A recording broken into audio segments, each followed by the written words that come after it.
LLC, doing business as Lone Star Taco Bar. Christopher Robichaud, manager, holder of non-alcoholic beverages restaurant license at 635 Cambridge Street, has applied for an alteration of premise to include a seasonal outdoor patio on the public sidewalk.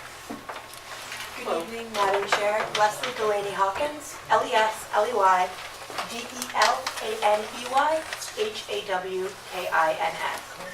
I am an attorney with McDermott Pulte Miller representing the applicant. With me are the owners, operators, Aaron Sanders and Max Toasty, as well as our architect, Alvin Phillips. As an administrative item, I have the affidavit of notice of abutters as well as the supporting documentation.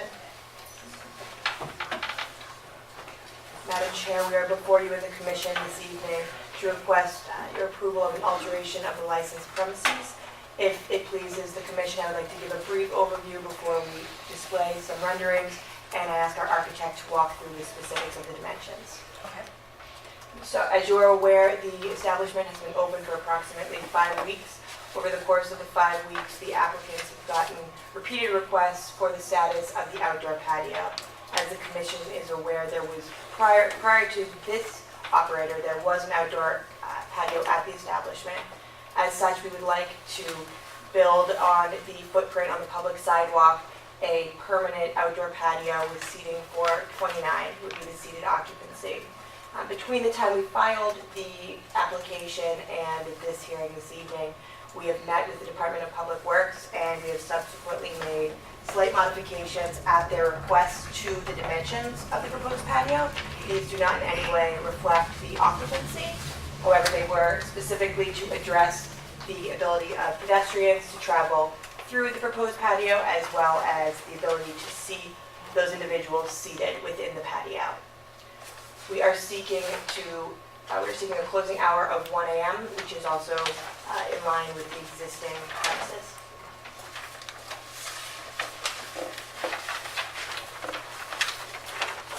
And in support of this application, I would like to submit for the record a letter of support, a copy of an email from the landlord, as well as signed petitions of petitions signed by over 500 area residents and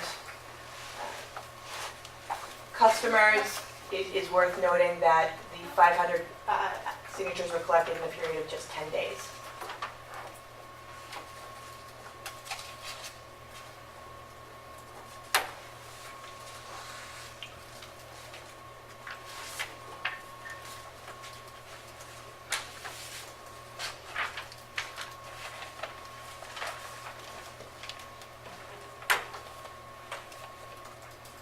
And you said that you have received some sign-off from Department of Public Works? Yes, we're working with the Department of Public Works. We addressed the concerns they presented during our site visit, and we have since sent them these revised plans and are waiting on a response, but these specifically addressed the concerns. What were their concerns raised?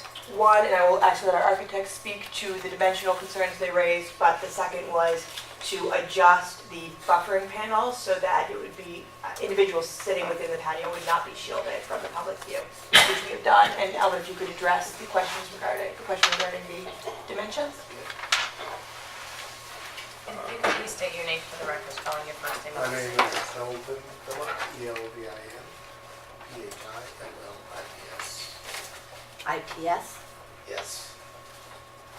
I'm a senior associate with R.J. Farah Engineering.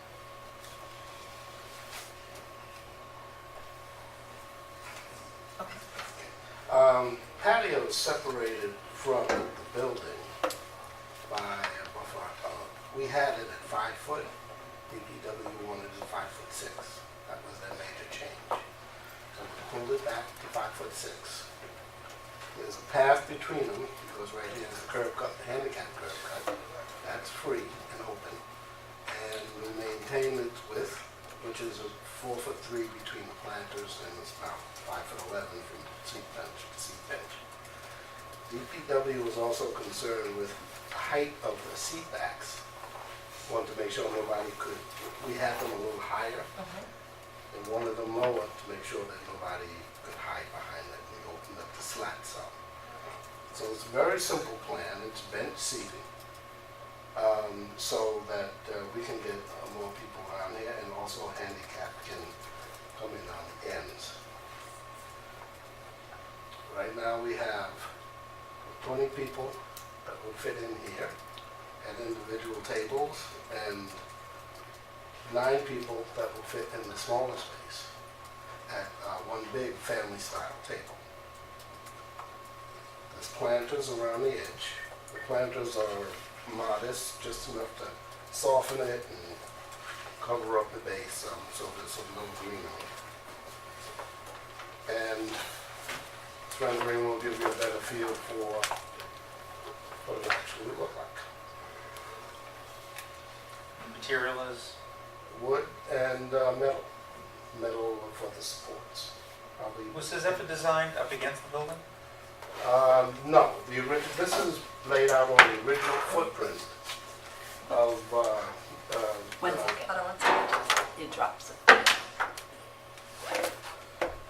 this was laid out on the footprint of the original layout, which was separated from the building. And in fact, there was still posts in there, and this is what it was based on. We stayed within that same area. It's basically the same facility, but a permanent one, and obviously a little different design. Okay. Okay. Thank you.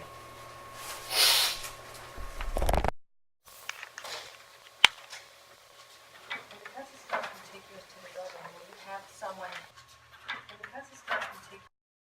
have someone out there in terms of who's going to oversee the patio area? Yes, there will be a designated staff member to manage the space. Is the idea this is taken out every season, the intention, or? Currently, we want to build something that's of quality, something that obviously we want to help beautify that space. But ideally, we would like to keep it as a permanent fixture so that if weather permitting, we could use it in what would typically be considered the off months. So in terms of utilities, are any utilities going on for this, power to the area? There's a lamp post right at the corner that we use for light. But you, other than that, you didn't plan on any electricity or any kind of utility No. that's there for them? The lights on the front of the building too, are pretty bright.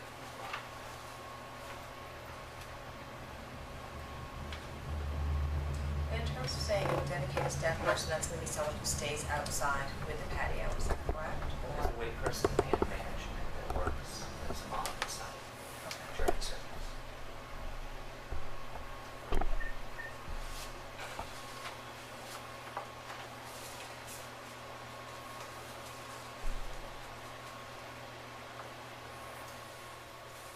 It was the plan to provide alcohol service outside as well? Yes.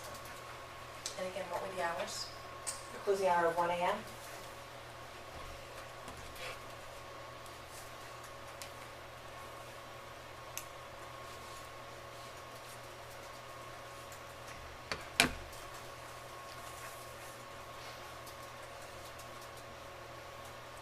Are those residential units above? Yes.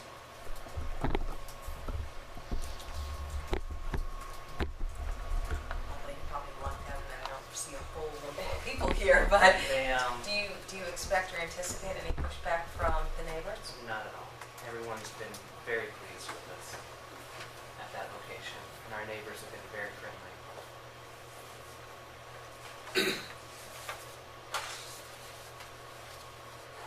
And just to be clear, the outside patio, you'd like to keep open till 1 a.m. as well? right? Yes.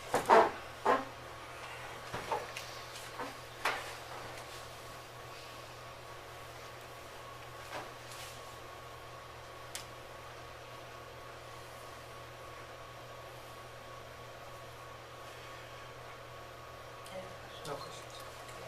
No other questions? Are there any members of the public that wish to be heard in this matter? Seeing none. Letters.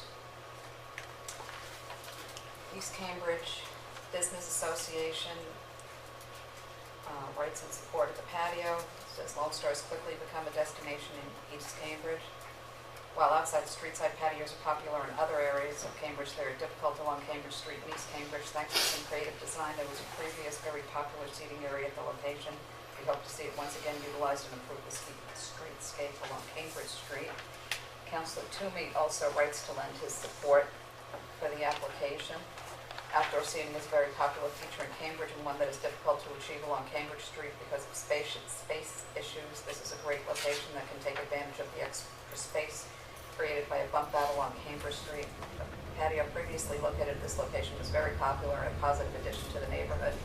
And Bob Salinas, who is the trustee for the condo complex and owner of the property, thinks it would make a tremendous addition to the neighborhood.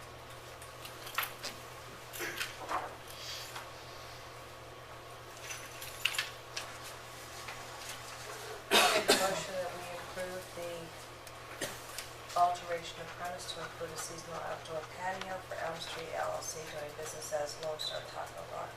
Is there a second? All those in favor say Subject to receiving approval from DPW and City Council.